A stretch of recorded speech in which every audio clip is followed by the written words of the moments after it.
आज के टॉपिक को देख के समझ में आ रहा होगा, ये एक इंपॉर्टेंट टॉपिक है क्लास 10th के बच्चों के लिए, बहुत ही ज्यादा इंपॉर्टेंट है। यहाँ बच्चे समझ नहीं पाते हैं, आइडेंटिफाई नहीं कर पाते हैं कि सर कौन सा सॉल्ट है, एसिडिक है कि बेसिक है कि न्यूट्रल है। अब आपको बता दें एक बात कि आपके एनसीईआरटी के किताब में acid base and salt chapter में क्लास 10th के 3 चीज के बारे में दिया है कि स्ट्रॉन्ग एसिड स्ट्रॉन्ग बेस मिलाएंगे तो क्या बनेगा, कौन सा salt, strong acid weak base, और स्ट्रॉन्ग बेस और वीक एसिड मिलाएंगे तो क्या बनेगा। एक मेरे तरफ से गिफ्ट है, अगर आप वीडियो को कंटिन्यू करते हैं तो वो भी आपको मिल जाएगा। मैं 4 तरीका से हम लोग समझ पाएंगे कि किस प्रकार का सॉल्ट कौन है या नहीं है। बोर्ड में एक क्वेश्चन आया हुआ था कि NaHCO3 कौन सा सॉल्ट है, बहुत आसान क्वेश्चन था, नॉर्मली बच्चे याद कर लेते हैं क्योंकि एनसीईआरटी में ही 2nd चैप्टर के शुरुआत में ही लिखा हुआ है कि रेमेडी है जब भी एसिडिटी पेट में हो NaHCO3 यूज किया। आप बताइए एसिडिटी हो तो बेस यूज करेंगे, NaHCO3 बेसिक सॉल्ट है। अब बेसिक सॉल्ट NaHCO3 क्यों है, न्यूट्रल क्यों नहीं है, एसिडिक क्यों नहीं है, इस वीडियो के हम लोग माध्यम से इस चीज को हम लोग समझने वाले हैं। तो सबसे पहले तो आते हैं स्ट्रॉन्ग एसिड और स्ट्रॉन्ग बेस का जब मिक्सचर होता है तो स्ट्रॉन्ग एसिड और स्ट्रॉन्ग बेस मिलाने के बाद देखिए जो स्ट्रॉन्ग होता है उसका सॉल्ट बनता है तो दोनों स्ट्रॉन्ग, दोनों का सॉल्ट बनेगा। तो आपको यहां पे लिख देना है कि न्यूट्रल सॉल्ट, न्यूट्रल सॉल्ट। और आपको पता है कि वाटर तो बनना ही है, वाटर तो बनना ही है, आपको पता है। अब आप बताइए कि स्ट्रॉन्ग एसिड का कोई भी एक एग्जांपल ले लीजिए, बहुत कॉमन एग्जांपल HCl H2SO4 है, तो हम क्या करते हैं कि H2SO4 को ले लेते हैं, ठीक है। अब उसके अलावा स्ट्रॉन्ग बेस एक है, स्ट्रॉन्ग बेस आप कोई भी ले लीजिए, सबसे common strong base NaOH, NaOH याद रखिएगा, NaOH, ठीक है। कॉस्टिक सोडा भी इसी को हम लोग बोलते हैं, कॉमन नेम है। अब डबल डिस्प्लेसमेंट रिएक्शन होता है एसिड और बेस के बीच में मोस्टली, आप ध्यान में देखिएगा, पहला वाला जो H है ये कटायन है प्लस, SO4 माइनस, ये अनायन है, यहाँ पे Na जो है प्लस है और OH जो है माइनस के रूप में अनायन है। अब कैसे OH के ऊपर माइनस आया, SO4 के ऊपर 2 माइनस आया, इसका वीडियो अलग से हमने बना दिया है, आप उस टॉपिक को भी जाके वहां से कवर अप कर सकते हैं, जो कि 11-12 का टॉपिक हो सकता है। पॉलीएटॉमिक आयन 9th क्लास में भी पढ़ना है, आप पेज नंबर 37 निकालिए केमिस्ट्री का, 9th क्लास का, देखिए वहां पे ये दिया हुआ है कि नहीं है। अगर आपके पास पुराना बुक है 9th क्लास आपके भाई बहन के पास तब, अगर आप नया बुक उसके पास है तो 32 या 35 पेज नंबर में आपको मिल जाएगा, ठीक है। तब यहाँ पे रिएक्शन कराते हैं, H को लेके जाते हैं, OH के साथ वाटर बन जाएगा, फिक्स है, एसिड और बेस के रिएक्शन में वाटर बनता है और एक सॉल्ट बनता है। Na जाएगा SO4 के साथ, Na किसके साथ जाएगा, SO4 के साथ, 2 माइनस होता है, इसके ऊपर 1 प्लस होता है, 2 आ जाएगा यहाँ पे Na2SO4, सोडियम सल्फेट इसका नाम हो गया, और साथ में आपका बन जाएगा वाटर। ये आपको समझ में आ गया।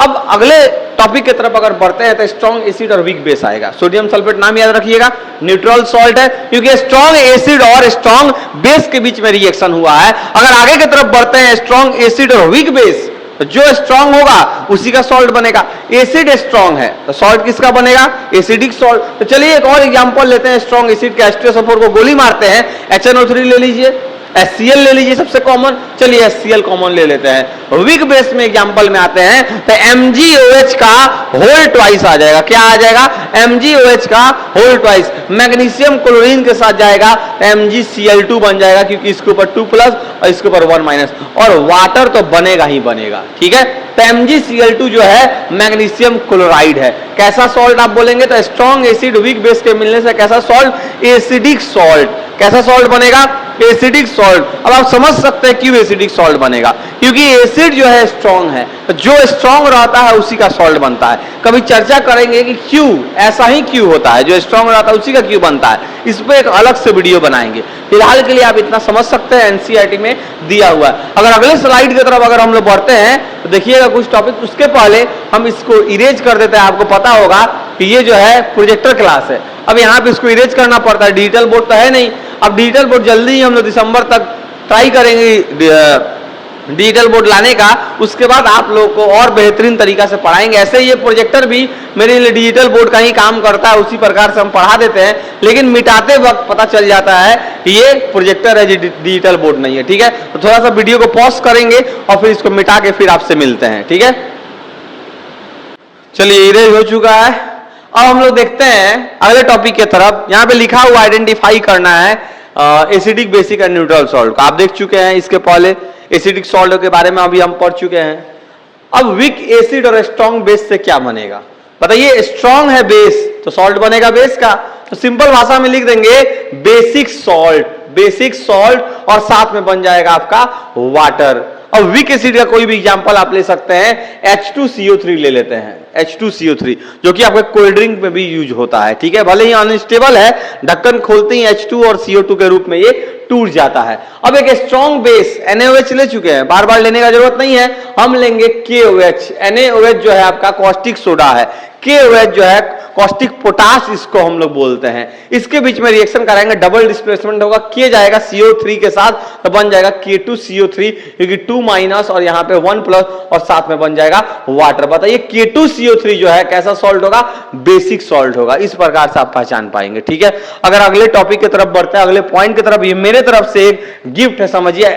इसके बारे में एनसीईआरटी चर्चा नहीं किया है और एक बार क्वेश्चन एग्जाम में आ भी चुका है कि बताइए कब न्यूट्रल सॉल्ट बनेगा। सबको लगता है कि स्ट्रॉन्ग एसिड स्ट्रॉन्ग बेस के मिलाने से न्यूट्रल सॉल्ट बनेगा, ये सही है, 110% सही है। लेकिन वीक एसिड और वीक बेस के मिलाने से भी न्यूट्रल सॉल्ट बनता है, ये भी आपको ध्यान में रखना है। वीक एसिड के लिए ध्यान रखिएगा, वीक एसिड के लिए हम लोग कुछ भी ले सकते हैं, जैसे CH3COH, थोड़ा टेढ़ा एसिड एक लेते हैं ताकि आसान तब से हो रहा है। अब यहां एसिटेट आयन 1- और इधर 1+ हो जाएगा H के लिए, ठीक है। ये उल्टा होता है, ऑर्गेनिक एसिड है, कोई भी ऑर्गेनिक एसिड, सारे ऑर्गेनिक एसिड का जो भी इधर वाला अनायन वाला पार्ट होता है उसके ऊपर 1- चार्ज होता है।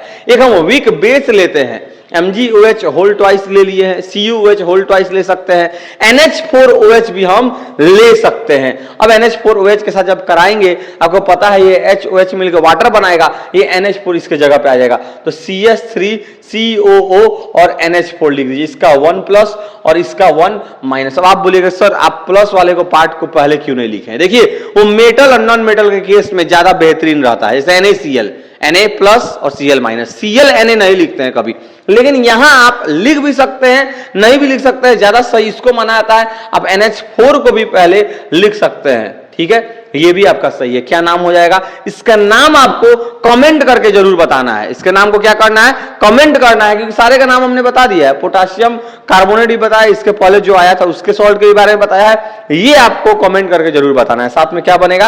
वाटर बन जाएगा। तो ये आपका रहा न्यूट्रल सॉल्ट। कब बनेगा न्यूट्रल सॉल्ट? वीक एसिड और वीक बेस से। न्यूट्रल सॉल्ट फिर कब बनेगा? स्ट्रॉन्ग एसिड और स्ट्रॉन्ग बेस से। बेसिक सॉल्ट कब बनेगा? वीक एसिड और स्ट्रॉन्ग बेस से। अगर वीक एसिड की जगह स्ट्रॉन्ग एसिड और वीक बेस ले ले तो आपका एसिडिक सॉल्ट बन जाएगा, ये आप ध्यान में रखिएगा, ठीक है। अब एक कॉमन एग्जांपल लेते हैं, NaHCO3। कोई पूछे कि कौन सा सॉल्ट है, बेसिक सॉल्ट आपको पता है, इसको हम ट्राई करते हैं। देखिए पहला वाला जो रेडिकल आएगा, शुरुआत वाला कटायन वाला पार्ट, ये आपका बेस का होगा। कहां का होगा? बेस का। और HCO3 जो अनायन वाला पार्ट है, ये रेडिकल बोलते हैं, एनसीईआरटी के बुक में दिया हुआ है, ये आपका किस पार्ट का आएगा? ये एसिड का आएगा। तो बताइए Na से कौन सा एसिड होता है? NaOH। और HCO3 से कौन सा, सॉरी एसिड बोल रहे हैं, Na से कौन सा बेस होता है? NaOH। HCO3 से कौन सा एसिड होता है? तो H2CO3। अब आप बताइए, ये स्ट्रॉन्ग एसिड और ये वीक, ये स्ट्रॉन्ग बेस और ये वीक एसिड, ये ध्यान में रखिएगा। अब आप बताइए स्ट्रॉन्ग बेस है तो बेसिक सॉल्ट, सिंपल बात है, इसलिए आपको NaHCO3 हो जाएगा बेसिक सॉल्ट। बेसिक सॉल्ट आपके एनसीईआरटी में लिखा हुआ माइल्ड कोरोसिव सॉल्ट लिखा हुआ है, जिसको हम लोग यूज कर सकते हैं, याद रहेगा, mild corrosive salt, basic salt है, इसको हम लोग यूज कर सकते हैं। चलिए आज के लिए इतना ही, तब तक के लिए धन्यवाद। देखिए बात करते करते हम लोग कहां तक पहुंच गए थे, कुछ एग्जाम्पल भी आप इसमें नोट कर लीजिए। अब स्ट्रॉन्ग एसिड के रूप में आप लिख सकते हैं HBr, HCl, HI, HNO3, HClO4, HClO3 या सल्फ्यूरिक एसिड। HF नहीं लिखिएगा आप, HF आपका स्ट्रॉन्ग एसिड में नहीं आता है, लेकिन बाकी का तीनों हैलोजन ग्रुप आता है, HNO3, HClO4। अच्छा इसमें HClO3 भी छूट रहा है, क्लोरिक एसिड उसको हम लोग बोलते हैं, HClO4 को पर क्लोरिक एसिड। इधर बेस में देखिए जितना भी बेस फर्स्ट वाले ग्रुप में है, वर्टिकल कॉलम में है, जो कि पीरियोडिक टेबल में आपको देखने के लिए मिल जाएगा, भले ही चैप्टर डिलीटेड आप खोज सकते हैं, barium hydroxide, calcium hydroxide, lithium hydroxide, strontium hydroxide, ये सारा का सारा स्ट्रॉन्ग बेस में आता है। दूसरा ग्रुप में बात कर, दूसरा अगर वर्टिकल कॉलम का बात करते हैं, उसमें कैल्शियम जो है वो भी आपका स्ट्रॉन्ग बेस है। वीक एसिड में बात करते हैं, CH3COH ऑर्गेनिक एसिड है, फॉर्मिक एसिड लीजिए वो वो भी सही हो जाएगा। यहाँ पे थोड़ा सा मिस्टेक लिखा हुआ है, ये HCOOH होगा, पहले आगे पीछे लिख सकते हैं। H2CO3 कार्बोनिक एसिड हमने एग्जांपल भी देके समझाया है। HCN हाइड्रोजन साइनाइड, साइनाइड जो होता है एप्पल के बीच में जो सीड होता है उसमें पाया जाता है, बहुत जहरीला पदार्थ है। HF देखिए वीक एसिड में आ गया, यहाँ स्ट्रॉन्ग एसिड में नहीं दिया हुआ है। उसके अलावा H3PO4 फॉस्फोरिक एसिड भी वीक एसिड है, ठीक है। अब बेस में आप बोलिए कि सर ये सब NH3 कहां से? देखिए NH3 भी एक वीक बेस है। आप सोचेंगे सर OH तो है ही नहीं, OH नहीं तो ये लिविस एसिड और बेस वाला जब कॉन्सेप्ट पढ़िएगा तो वहां पता चलेगा OH और H जो है आर्हेनियस कॉन्सेप्ट के अनुसार होता है, ये भी उसी के अनुसार होगा, ये भी उसी के अनुसार। तो चलिए आपके लिए कुछ दो बेस और लिख देते हैं, ये आपको मान लेते हैं कि 11-12 क्लास में पढ़ना, लेकिन आपके लिए अभी हम लिख सकते हैं ये एक वीक बेस, उसके अलावा CuOH होल ट्वाइस हम लिख सकते हैं आपके लिए वीक बेस, उसके अलावा MgOH होल ट्वाइस लिख सकते हैं आपके लिए वीक बेस, उसके अलावा NH4OH भी आपके लिए लिख सकते हैं वीक बेस। चलिए ये आप टेबल जरूर याद रखिएगा, आपके एग्जाम में काम आएगा।